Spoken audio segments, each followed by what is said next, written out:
Welcome to Radio Veritas Asia News. This is Shirley Benedictos, and these are the headlines this week. Pope to travel to Congo and South Sudan in early 2023. Magsaysay awardees honored in a hybrid ceremony on November 30.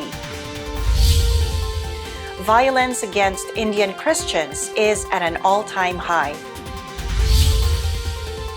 Ukrainian church leader appeals for release of arrested priests. Indian religious and priest lawyers gather in Ranchi. Indonesian Jesuit launches a book about teachers. Radio Veritas Asia, the voice of Asian Christianity. Radio Veritas Asia mobile app offers services in English and 21 Asian languages. Download the Radio Veritas Asia app to get more videos from Radio Veritas Asia. Comment, like, and share.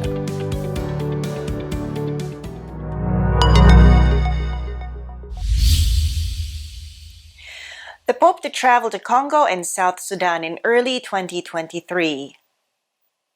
The Holy See Press Office announced that Pope Francis plans to travel to the Democratic Republic of the Congo and to South Sudan from January 31 to February 5, 2023. During his first 3 days in the city of Kinshasa in Congo, he will meet with the victims of violence from the eastern part of the country and representatives of charitable organizations. From February 3 to 5, Pope Francis will undertake an ecumenical pilgrimage of peace along with the Archbishop of Canterbury to Juba, South Sudan, and meet internally displaced persons there. In both countries, he will be holding separate meetings with the civil authorities as well as the bishops, priests, catechists, and the faithful. Magsaysay awardees honored in a hybrid ceremony on November 30. The presentation ceremonies for the 64th Ramon Magsaysay Awards were held at the Ramon Magsaysay Center in Manila on November 30. The four recipients of the 2022 Magsaysay Awards are Tadashi Hattori from Japan for his sight-saving humanitarian advocacy, Gary Benchagib from Indonesia for his anti-plastic pollution advocacy, Bernadette Madrid from the Philippines for her children's rights advocacy, and Sotiara Chim from Cambodia for his mental health advocacy.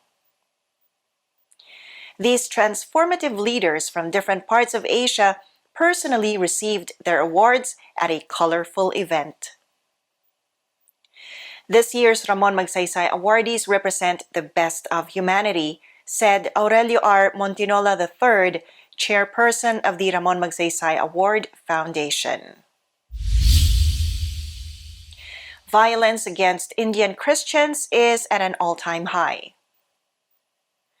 Christians in India continue to bear the onslaught of targeted violence in the name of their faith.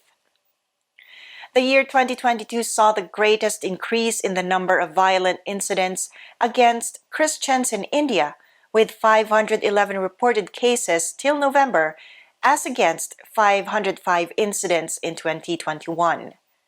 Two North Indian states, Uttar Pradesh and Chhattisgarh, topped in the number of hate crimes against the Christian community.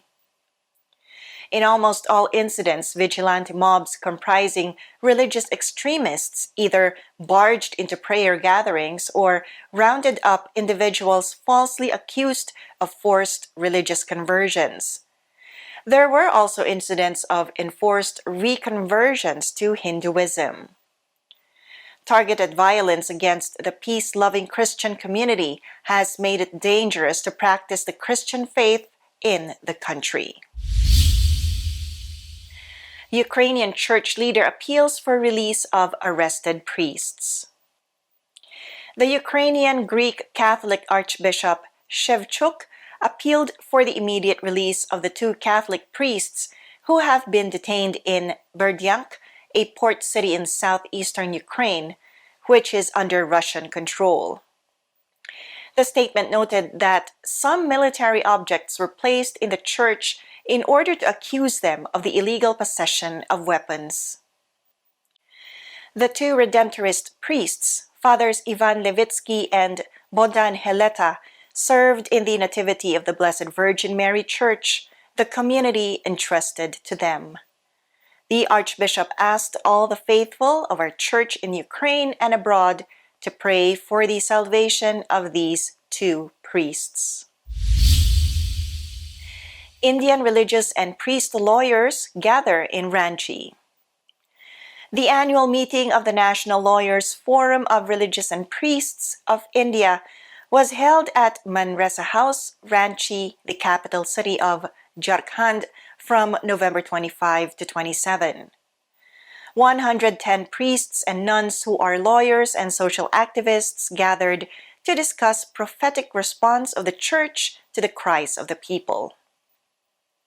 Several scholars, sitting and retired judges, politicians, bishops, and religious men and women spoke on the social, economic, and legal concerns of the poor and marginalized people with whom they work in the missions. Indonesian Jesuit launches a book about teachers. The Canisius Foundation in the Archdiocese of Semarang, Indonesia, has published a collection of essays on Catholic education written by teachers and principals. The book, Born to Fight, edited by the Jesuit priest A. Mintara Sufianta, is dedicated to teachers and school principals who have dedicated themselves to serving children and fighting for the primacy of values for the future of the next generation of Indonesians. Thanks for watching Radio Veritas Asia News. Download the Radio Veritas Asia app for more Asian church news.